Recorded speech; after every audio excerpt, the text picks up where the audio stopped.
Армысыздар, құрметті көрермендер. Жарықтың сыны құбылысына байланысты есептер шығарамыз. 18-ші жаттығу. Алмас пен шынының абсолют сыну көрсеткіштері сәйкесінше 2,42-ге тең және 1,5-ға тең. Егер осы заттардағы сәуленің таралу уақыты бірдей болса, онда заттардың қалыңдығының қатынасы қандай? H1 тең болады.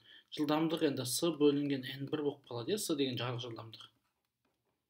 Екіншісінікі H2, S бөлінген N2 T-ға тең. Екеуін бір-біріне бөлетін болсақ, S-тылар қысқарады. H1 бөлінген H2, N2 бөлінген N1-ге тең.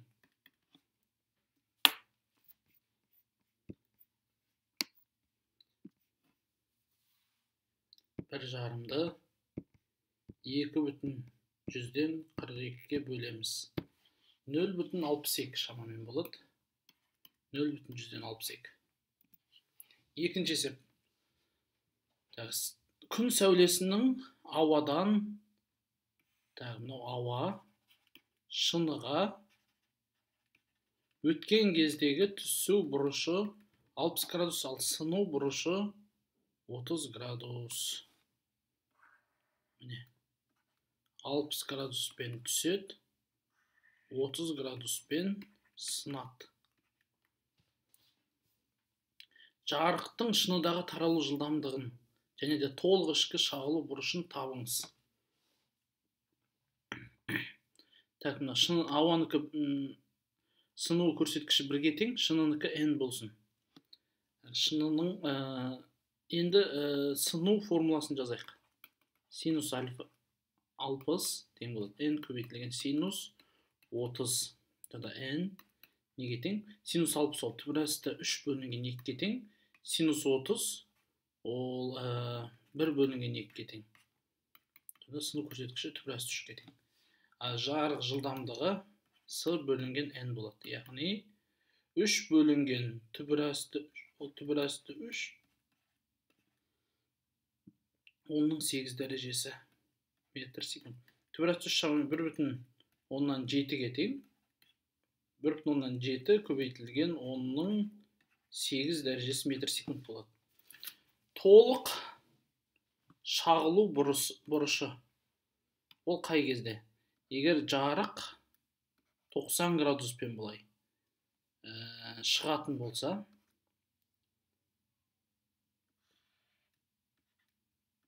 демек, мынау толық шағылу бұрышы. N көбейтілген синус тета тең болады синус 90. Sonra синус тета 1 бөлінген N-ға тең. 1 бөлінген түбірасты 3. Тета неге тең? Арк синус 1 бөлінген түбірасты 3. 1 бөлінген 3-тің түбірасты. Арк синус 35 градус болады екен. Келесі есеп. Ортасында сынығы бар таяқты суға батырғанда, жиекте тұрған және таяққа батырылмаған жағы бойымен қарап тұрған бақылаушы ол көкжиекпен 30 градус жасайтын түзу сияқты көрінеді дейді. Ол бұлай көрінеді екен. Негізі ол таяқша бұлай. Негізі бұлай да. Бізге ол как будто бұлай көрінеді. Таяқ қандай бұрышпен сынған? Мына тета бұрышын табыңыз дейді. Мына бұрыш 60-қа тең. Мына түсу бұрышы, сыну бұрышы 60 азайтылған тета. Судың сыну көрсеткіші 4 бөлінген 3-ге тең. Сонда сыну формуласын жазамыз. Синус 60 тең болады. 4 бөлінген 3 көбейтілген синус 60 азайтылған тета. 60 азайтылған тета. Ол арк синус 3 бөлінген 4 көбейтілген. Синус 60 ол косинус 30 түбірасты 3 бөлінген 2-ге тең.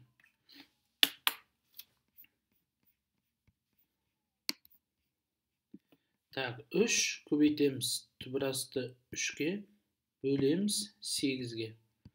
Арк синус 40-5. Сонда жауап 19,5 болады екен. Тета 19,5 градусқа тең. 60-тан 40,5-ті азайттық. Сұйығы бар кюветтің ішіне жарық көзі орналастырылған. Кюветтің түбінде жазық айна бар. Кюветтегі сұйықтың тереңдігі 6 сантиметр. Кюветтегі бір мынандай ыдыс болсын.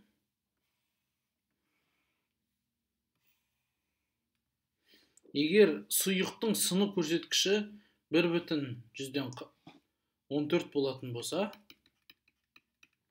онда сыртқы бақылаушыға көріну үшін қандай тереңдікке қою керек? Мына жерде бізде былай диск жүзіп жүр.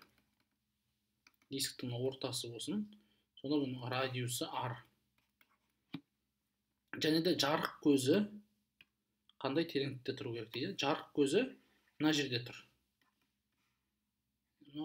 Мынау бізде H-қа тең. Осы H-ты табу керек. Так, жарық, астында айна бар, айна арқылы ол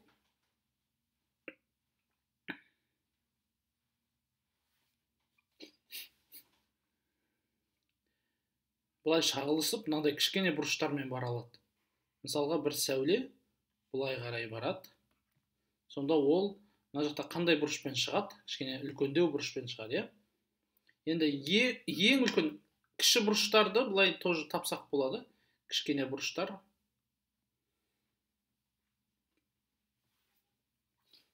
Тағы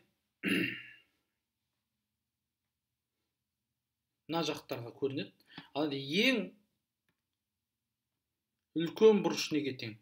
Ол ең үлкен бұрыш ол мына бұрыш, Мен ойымша осы ең үлкен бұрыш 90 болу керек.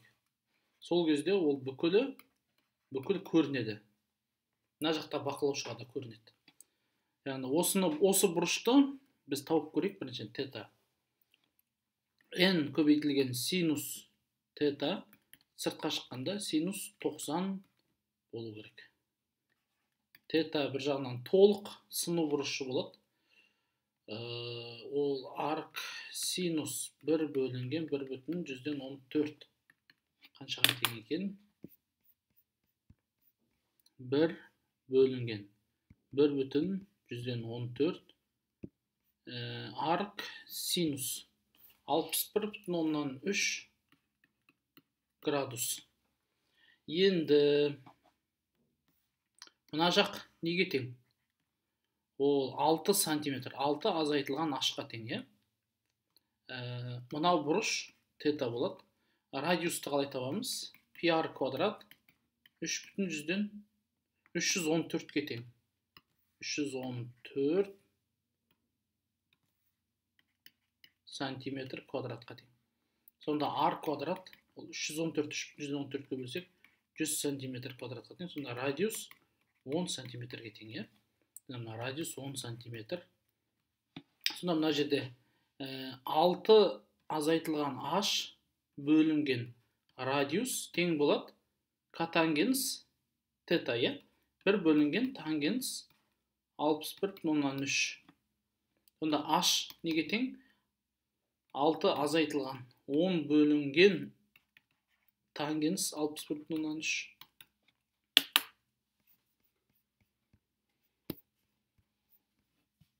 6 азайтылған 10 бөлінген 61,3-тің тангенсі.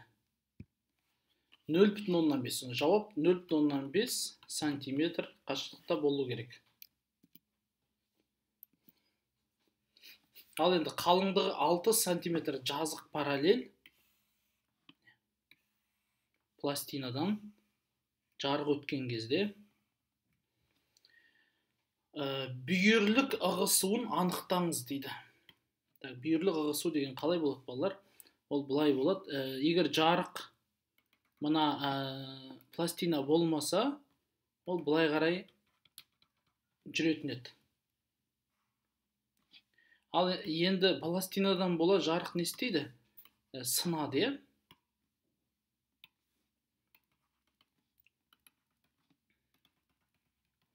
Мына бастапқы бұрыш 40 градусқа тең.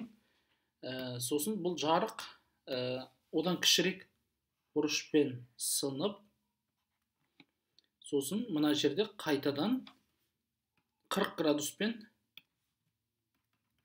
ауаға шығады.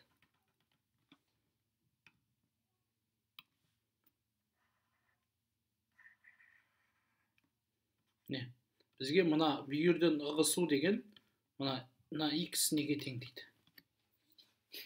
Жақсы, енді біз біріншіден бұл жерде нені тауып алуымыз керек? Мына бұрышты тауып алайық. Бета неге тең? Так, мынаның n-і сыну көрсеткіш берілген. Сонда n синус бета тең болады синус 40-қа, ауа ғой. Сонда синус бета неге тең? Синус 40 бөлінген n, бетамыз 40-тың синусын бөлеміз 1,6-ға. Осы арксинус. Осының арксинусы 23,7 шамамен. 23,7 градус болады.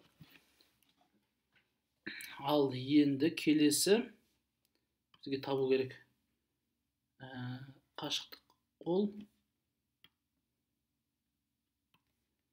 мына қашықтықты табуымыз керек. Сосын мына жерде қараңыздар.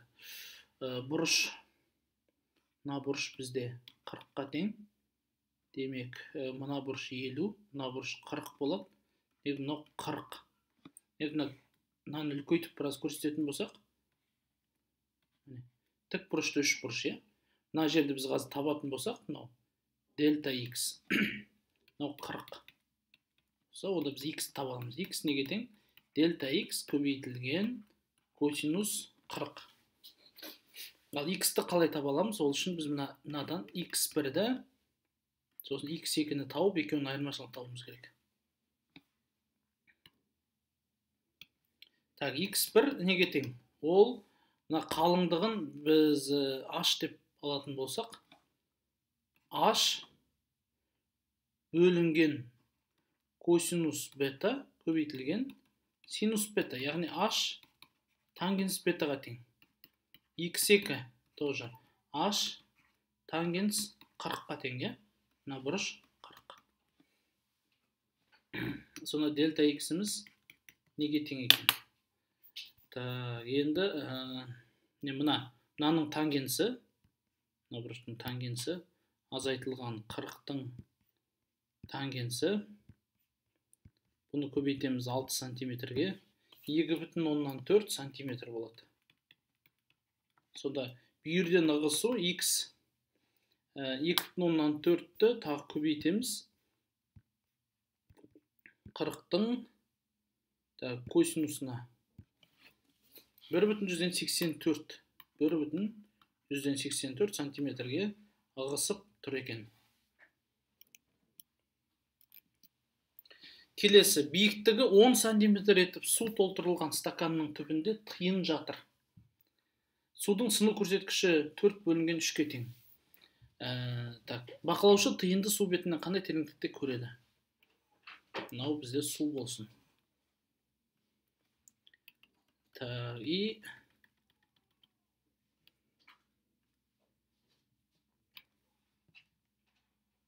Мынау бізде сәуле. Сәуле келетті, бұлай сынады, мына жерде. Сонда негізі бақылаушы тиынды мына жерде көріп тұрады, бірақ шындығында тиын мында жатыр. Бізге мынаны табу керек. Мынау h болсын, ал мынау үлкен h. Яғни бұл 10 сантиметр. Тікелей бақылаушы үстіден қарайды ғой, үстіден қарағандықта бір кішкентай альфа деген бұрышпен қарайды. Мынау бета деген бұрыш болсын, сонда синус альфа тең болады n синус бета, е? Кішкентай бұрыш болатын болса, ондай бұрыштың синус альфасы да, тангенс альфасын да альфа деп жазсақ болады. альфа тең болады n бетаға. Енді келесі мына қашықтықты білеміз, мына қашықтық бір дельта x ке тең болсын. Сол дельта x неге тең? H, мынау ол альфа бұрышы, мынау бета бұрышы. H тангенс альфаға тең, және де H тангенс бетаға тең.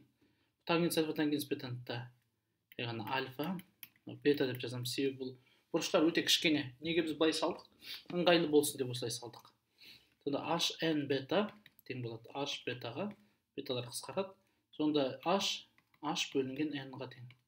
Яғни 10 сантиметрді бөлеміз 4-ке, көбейтеміз 3-ке, 7,5 сантиметрде көрінеді. Ең соңғы есебіміз бүгінше. Бақылаушы бұршаққа төменгі жағы бұршақтан 5 см қашықтықта орналасқан қалың шыны арқылы қарайды дейді. Давайте мына қалың шыны белгілейік. Еще бұршақ мына жерде жатсын. Так, енді шынының қалыңдығы 3 см дейді. 3 см, мына қашықтық 5 см. Сыну көрсеткіші шынының 1,5-ға тең, қалған бөліктер ауа. Бұршақтың көрінетін кескіні шынның төменгі жағынан қандай қашықтықта орналасқан анықтау керек дейді.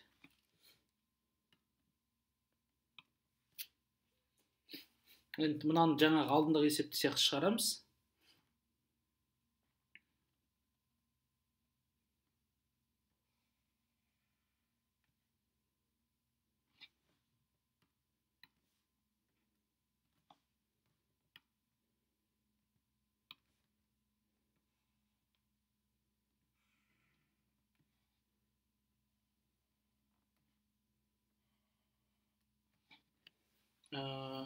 Так, мынау бұрыш альфа, мынау бета, мынау да бізде қайтадан альфа болады.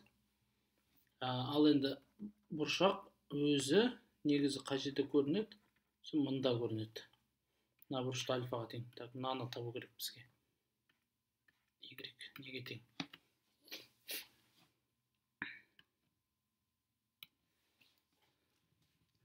Мына жерде альфа сразу синус альфа n синус бетаға тең екендігін білеміз. Яғни альфа тең болады n бета.